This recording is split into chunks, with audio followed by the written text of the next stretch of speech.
Hey friends! Welcome to the Drug Prevention Power Hour, where we empower leaders in youth drug prevention. After creating a student-led movement hosting epic drug-free events across the nation, your host, Jake White, dedicated himself to making the prevention field more fun, impactful, and relevant for today's youth. So if you're in education, counseling, public health, prevention, or just a caring adult looking for strategies to protect your kids, we hope you subscribe and learn from every show. Coming to you from Jake White and his team at Vive 18, enjoy this episode of the Drug Prevention Power Hour. Hello and welcome back to another episode of the Drug Prevention Power Hour. I'm your host, Jake White, and today we are hanging out with Tanya Schaener, and she is so incredible. We actually met years back at this program that trains youth speakers, and it was so cool. We were at CADCUT. She comes up and is like, hey, we know each other, and we got to reminisce. So before we get talking with Tanya, I'm going to share a little bit about her. So Tanya practices parental proactive prevention. Say that 5 times. She has been on the board for the Weber Communities That Care Coalition since 2017, as well as the youth advisor for it. 2 of her own teens serve on their youth council as well. So after she was a youth speaker focusing on resiliency, mental wellness, and suicide prevention, she's now taking a different approach and focusing on protective factors for her family. Her husband and their 5 kids, ranging from 6 to 20 years old, are founders of the Spread the Spark movement. It's a shift towards taking down walls and being intentional about connection with themselves, God, and others. For years, they have literally been taking this movement on the road via road trips and are now planning their biggest experimental journey yet, an epic year-long adventure traveling from country to country, expanding their village along the way. This is going to be so cool to learn about, Tanya. So many may not see this as prevention on the surface, but as Richard Feynman said, in a world saturated with distractions, actively choosing presence is a powerful and even radical act. Tanya is actively seeking authenticity and loves sharing and learning along the way. So Tanya, welcome to the show. Appreciate you hanging out with me today. I appreciate the invitation. Yeah. Okay. So I want to get into this fascinating thing you're doing, and then let's talk about some prevention stuff. So if it sounds wild, you've been taking road trips with your family with a mission. Like, tell us more about this Spark movement that you've been doing and like, what's the purpose? And then I'd love to hear how it's going. Yeah. I've felt this drive for years for us to travel, which is kind of crazy because I struggle with the day by day. I've struggled a lot with depression. And so it's been crazy that I've continued to feel this drive, especially where I've basically been a stay-at-home mom. My husband is a corrections officer. He just retired of 20 years. So it's not like we've had a ton of money, but it just kept feeling important. But I thought there's got to be more to it than just showing our kids cool things. There's these people all over the places that we're going, and I'd love to connect with them. And I thought, how can we add service to this? How can we add connection? And so it started originally as, okay, we want to find people who are making the world a better place. And I thought, what can we give them? And I didn't want to just give them a piece of paper or something. So to make whatever we gave them at least have something they wouldn't just throw away. We actually, the first time we did it, we glued laminated papers to a nickel. I'm like, people aren't going to throw away a nickel, it has a tiny bit of value. And so I remember in Seattle, there's a Chinatown out there, handing him, we're watching for people and we're giving them out. And so then it kind of evolved to these Spread the Spark tokens, which have our logo on one side and the QR code on the other. And the QR code explains what it is. It's like a pass it on kindness challenge for my kids to start looking for the helpers, looking for people who are actively making the world a better place. And so we've been doing that for the last several years on different road trips. When we actually started we got stickers to put on these little tokens, just our janky little next step up from nickels, was actually we went and did a humanitarian trip in Tijuana. Try taking a 3-year-old to Tijuana. And then we lived at an orphanage for 5 days and helped do projects. And my kids got to play soccer with these kids that they couldn't speak very well to. But it was actually these local kids that lived at the orphanage that were putting these stickers on the Spread the Spark tokens. And then we sent them home with these volunteers that came from all over the place. So that's how it first started spreading. And now, they're out and about. So it's been a little bit slow kind of getting it going because I wanted it to grow organically.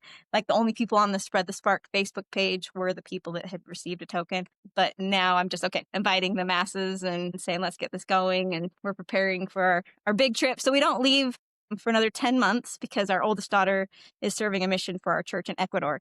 So when she gets back and our next daughter graduates from high school, that's when we're going to go for a year and homeschool the youngest three.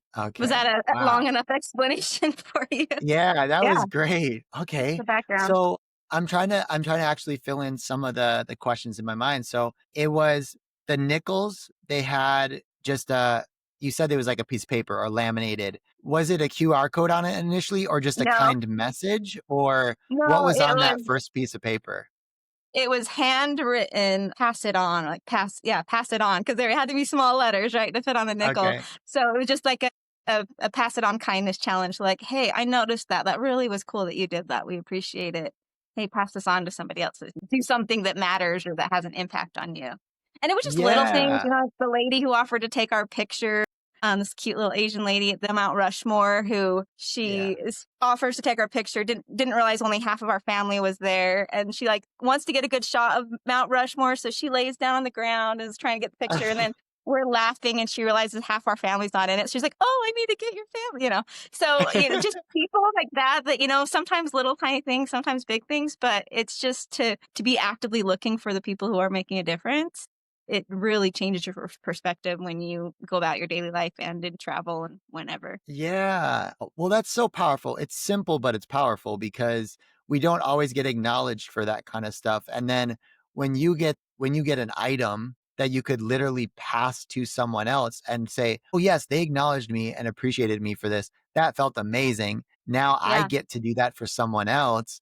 It is creating a spark. It's spreading kindness and that's so fun. And so now today when they have the token that's kind of branded and it's got your movement on it and everything. So the QR code takes them to the website. They learn about the movement. And then do they do they document anything, for example, like on your page or your social media where they share why someone gave it to them or why they gave it to someone else? Or like what does the action of the person who gets the token look like today? exactly. I'm glad you asked that. So the idea is, yes, they go to the Facebook page and they either share why they were given it or why they gave it to somebody. And so it just helps us all appreciate it and enjoy that. And so now just anybody who wants to join can and just kind of be part of that movement. So it's all about, because it's kind of scary, right? To go up and hand somebody something and say, I noticed this, or I think it's huge, the idea that to see people, right? So Yeah. the philosophy kind of behind it is it's a gift to do something kind. Perhaps even more powerful is to show someone that they are kind, because then Yeah. you're building their identity. And as that becomes their identity, then the ripples just spread more and more. It becomes really powerful. Wow, that's so cool. Oh my gosh. I'm curious of like right now how you have it set up. It sounds very organic and it's grassroots. Do you see it in the future or maybe even now? Is it possible if I said, "Hey, I love this, Tanya. Like with my club, I would like to purchase 10 tokens and we can start recognizing people in our community and kind of spark the spark here." Like, do you have Yeah. that right now or is that something you see? It's been part of the idea. Yeah, we've thought about maybe on the website throwing something on there where people can purchase them. And we've thought about some variations like of that where there's maybe tokens that come with a little kindness journal that has some inspiration in there, has some journal pages where people can document what they did with their coins. Yeah, Okay. maybe as big as getting it into schools and communities. Originally, I was just thinking I'd love to have families pick this up or individuals and just kind of do their own movement, their own like Yeah. projects doing it, but it would be super cool to have it spread Yeah. more. So, I mean, that's the idea, spread the spark. So on the Facebook group page, we already have people in Bulgaria, in Germany, and it's traveling around. So I may have to do something to figure out how to get it so it's not just in English, because apparently there's people who aren't sure how to, read in English that are getting them. Oh my Yeah. gosh, what a cool problem to have. Very Yeah. well, let's see. And then you have the big trip coming up, which again, you have 10 months to plan. Hmm. The thought behind that, so you're going to continue this. By the way, what a fun thing like for anybody listening. I'm already thinking about my vacations, and I'm thinking, how can I make my vacation time and time with family more impactful? Like you said, it's not just oh, we go and relax for a week or we go and do this for a week, but something that's a little more meaningful and honestly, probably creating lifelong memories and values that are going to be shared and grown throughout the community. So I just wanted to pull that from everything you're doing and maybe just ask all of us, hey, what's something we could potentially do on our next trip? Oh my gosh. And I got to plug this. We're having our prevention cruise going from Boston to Mhm. Bermuda and back again. So, like, this is something for us too. Like, if you're coming on the Prevention Innovators Cruise and Conference, like, who knows, by the time that's launched in Yeah. April, this could be an element in there and creating some sort of service project because that's prevention and all the Mhm. things that you mentioned about creating positive identity and all that stuff. And we have some good connections in Bermuda to see, yeah, what do we want to have an impact while we're there? Yeah. Not just learning from them, but also making an impact. So I love that. Yeah. What does your trip look like when you mentioned like, hey, we're going to do a year country to country? How do you even go about starting to plan that, or what does that look Yeah. like? Yeah. So I tend to be a very creative thinker, which is necessary when you're bootstrapping something this big. And so as far as the literal planning part, I've been trying to think, how can I get paid for the time I spend planning? And I've decided this next year I'm going to be a substitute teacher at high school and junior highs because there's a lot of downtime. I have a friend that I talked to that got back from a couple of months trip to Europe, and that's when she planned it. And it's interesting, you being a youth speaker, kind of having that connection. Here I was chasing schools, trying to get into schools and share this message of resiliency and suicide prevention. And here I'm like, they're going to pay me to be in the school every day around these teenagers.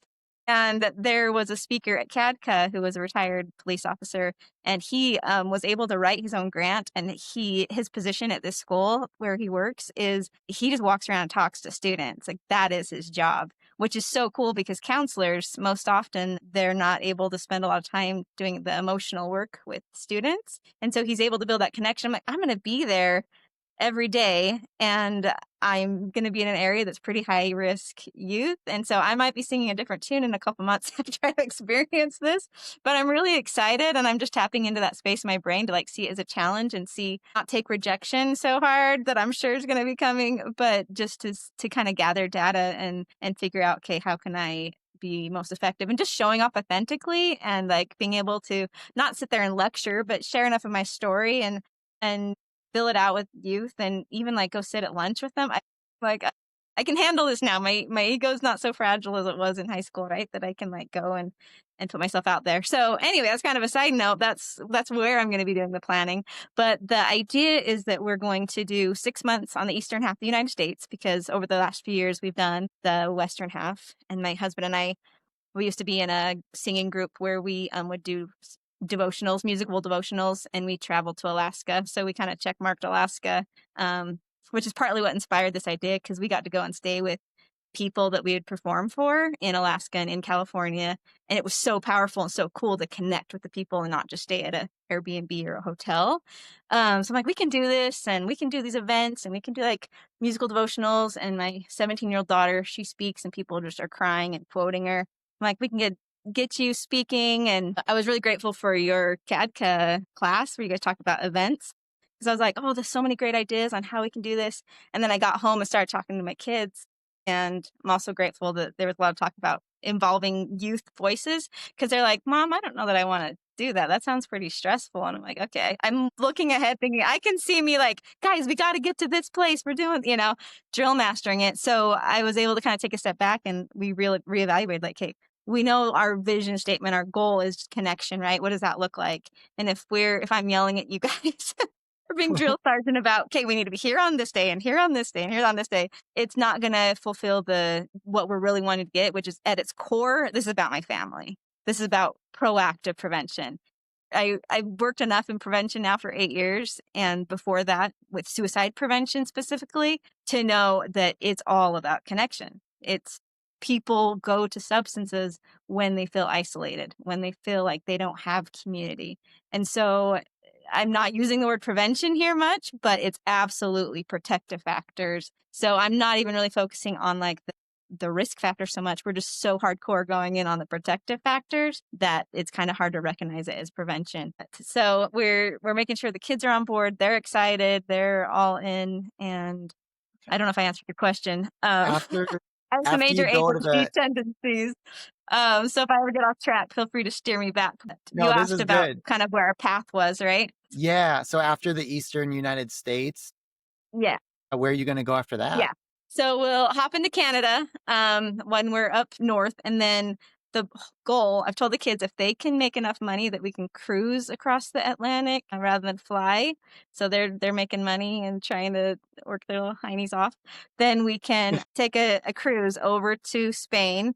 And then, so we would sell our van and our RV that we were taking at the eastern half of the United States, sell that because we're only going to be able to afford it by buying an RV and then selling it again, like afterwards, instead of trying to rent. That'll cost a lot more. So then we go to Europe. I'm hoping to go into Africa and then all over Europe, RV there, and again, sell the RV before we come home. Yeah. We can only do 3 months in like the main of Europe, and then we can do 3 months in Scotland and England. So that's the plan. So it'll probably be more like 14 months, more than a year, since we have 2 summers, and then so my son can get back for his senior year. But Okay. yeah, Wow. Okay, that is an incredible undertaking. You are so brave.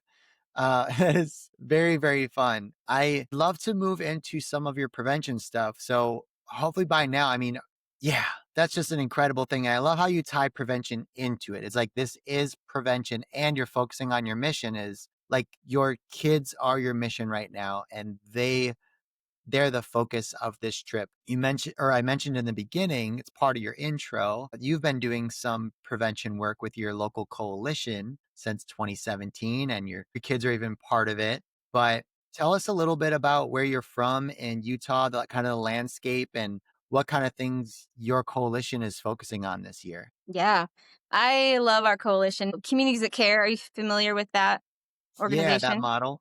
Yep. The model, yeah. So that we're all over the United States and there's different cones. So our cone is considered the Weber cone. So it's all the elementary schools, junior highs that feed into this one high school. And so we are able to give sharp testing, like actually asking the youth what their mental health state is, whether they've used drugs and alcohol. It asks them all these questions, and then we're able to actually look at the data and see, okay, this is where we're struggling.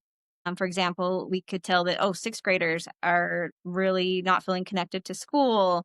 And we were able to kind of track and see, like, even how COVID affected that. And, okay, what can we actually do about it? What are some actionable steps? And we were able to go as a coalition with the youth to DC and to talk to legislators and talk to them about how we're needing counselors more in the elementary schools, even, and we weren't getting enough support there. And so we were able to take that data and we do a lot of family fun type activities, family bonding kits, and we just really focus on here's where we actually are, not these like ideas of what could help, but actual steps to offering classes and encouraging family dinners, things like that. Okay, that's cool.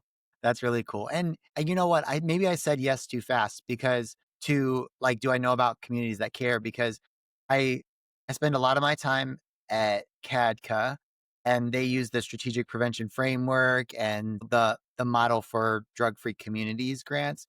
Where I first learned about communities that care was through NPN, the National Prevention Network. And it seemed like more of the communities there use the communities that care model. Since you're kind of part of both worlds, I guess, I'm putting you on the spot, but would you be able to explain either, yeah, if someone's new to communities that care, what is it? Or if you know this, how does it differentiate from the other model of using coalitions that maybe is drug-free communities? Anything you can share is valuable. Okay. You were cutting out some, so it's hard to hear exactly what other groups you were talking about with the coalition. Okay. I can mostly just speak to our coalition and what the larger communities of care is, but it's a model where, yeah, people adopt it for their own area. I know we do use a bunch of grants. We are under the United Way of Utah, kind of their umbrella. And they do a lot of stuff like Welcome Baby, like for helping low income families and preschool work and all sorts of things. And so we're kind of under their umbrella. And then within the umbrella of communities that care, we have different work groups. So there's like PR and there's the board group and there's funding. And then I'm on the board, and then I also help with the youth. So we do, our meetings and distribute things at parades and all that kind of thing. So Okay. I'm not sure if that answers what your Yeah, question no, is, you did a but good job. I intentionally kind of kept myself. I've been a volunteer to like all these things. I've never been. People kind of are amazed at all these things I've been able to do. Like I'm a singer or songwriter. I've done screenwriting. I've done a lot of fun things that I really enjoyed. I follow my curiosities, and so it gets me into a lot of things. And people are kind of amazed by, oh wow, it's great you can do all these things. But I'm amazed by the people who are in the trenches every day, going to work 8 hours a day, doing the heavy lifting of prevention work. And so partly because of that, though I feel like I've had some longevity where a lot of people have been burnt out and have left. So I've seen kind of the coalition through some ups and downs, but I know it's a very stable, widespread, huge thing across the nation of these communities that care, very like documented. And here's how you establish your coalition. Here's how you just educating everybody about prevention factors and risk factors and all of that. Okay, that's super helpful. Thank you, Tanya. Yeah. Yeah, and what involvement do your kids play in all this? And you advise maybe the youth council or something. What are some projects or some things that you can brag on them that they've been able to do? You did mention right, going to advocate at the Capitol and stuff like that, but would love to hear, yeah, some other things that you're proud of them for and things that they've done. Yeah. So yeah, the two of my kids are in the coalition. I have 5 kids ranging from 20 to 6, but the two that are in the coalition. So my daughter's been in it for several years, and my son just joined this last year. He's just starting. So he's pretty new. This last summer, he got to go to our Bryce Canyon training where he really got to know the youth, and he's really psyched about what's coming. So that's been exciting. But my daughter, having been in it for years, she's done panels with me. We've done some speaking together to talk to youth groups with their parents on how to communicate with each other more effectively. She got I don't remember what they called it, but like the Mental Health Youth of the Year award for all the work she's done on Hope Squads and That's being cool. extremely involved. She's pretty amazing. She actually, I mean, it's kind of a secret, but she does what she calls drug busting, where she actually goes into convenience stores with law enforcement and the health department and tries to buy tobacco products. And so she kind of has to put on her poker face and act normal. And so she thinks that's a really cool job she gets to do. So it's nice that we trust her enough to know that we're not just training her to buy drugs, that she's really against this. Yeah. It's been really fun to watch, and it's cool that I get to do it with them. That's really, really awesome. Wow. And yeah, good on you. You got some incredible kids doing great work just like you. So if someone is listening to this and thinking, "Hey, yeah, Tanya, you do a lot. You do a lot and you're dedicated and your prevention program sounds incredible, like that you're a part of, but I don't know if I can do that." What would you say to that person? I feel it's so important for people to look at their own wheelhouse, because when we look at somebody else's and try to compare ourselves to where we are and our abilities and our situations, it doesn't serve us. So I encourage for people I'm not saying that go on a big trip with your family. For me, this is kind of like emotional boot camp, I feel like, because I haven't been the mom I've always wanted to be. I was actually literally hospitalized 4 years ago, even as I was speaking to youth about suicide prevention. I had some suicide ideology, and I was in the hospital for 4 days because of it. So I don't want people to think, this is great, you're doing so much. What really I want people to take out of this, and the reason we're promoting it, is because I want to help empower people and inspire people to see it doesn't matter who you are. It doesn't matter what struggles you've been through. Just look at your life and see what you're excited about and start going towards those things instead of living in fear of the things that scare you. Ooh, I love that. That's so powerful. Wow. And it's easy to get caught up in well, they're doing this or they're doing that, or I wish my life looked like that, or I had this, but we never know what that person is going through. And I often misuse the word never. Like we're not supposed to use words like that because it's often wrong. I can say that confidently. We never know what is going on under the surface for someone else, no matter how much they look like they have it together or how amazing their life is. We can't know. all that's going on. I did want to also ask you, as far as your involvement in the coalition, because you're a volunteer and everything, how does your contacts at the coalition show you that they value you, or certain things to help you continue making a difference and maybe not get burnt out, or things like that? If you think they're doing a good job, right? Like, any tips you have for people out here that want to take care of their members and volunteers and staff? Okay. So you're glitching a little bit. So you're asking what we can do to help acknowledge the people who are helping in coalitions. And is that what you're saying? Yep. Okay. Exactly. Yep. Yeah. Acknowledgement, I think, is huge. As part of our model with communities of care is validation, just to be able to recognize people and appreciate them. That's so helpful. We do a lot of things with like gifts, and we'll do end of year celebrations to highlight the accomplishments of people on our coalition. But I find the most effective thing is the one-on-one appreciation, and whenever, like, I'm big on thank you notes type of thing, but just to say you're awesome, like, I try to dig deeper. I'm like, why are you awesome? Because when you can get really specific, that's where people feel so seen, and that can go so far in helping someone feel that they have value and a lot to contribute. Yeah. That's so true. Right now, so when we were texting back and forth, I mentioned I'm creating some videos right now for a course, Yeah. and we had to reshoot one of the video series. So my someone I'm working with to do this, just the fact that she acknowledged, Jake, I know you're busy and you have a lot of work to do. Thank you for like saying yes to having a reshoot. Mm. It made me feel exactly like you said. I felt seen, I felt appreciated, and honestly, it's because of that I had a good time. I wasn't feeling right. Like, if Yeah. she didn't acknowledge that, maybe I would have felt a little bit not resentful, but I could have, or, oh, here we are doing it again. That Yeah. simple act of appreciation goes a long, long way. It puts wins back in your sails. Yeah.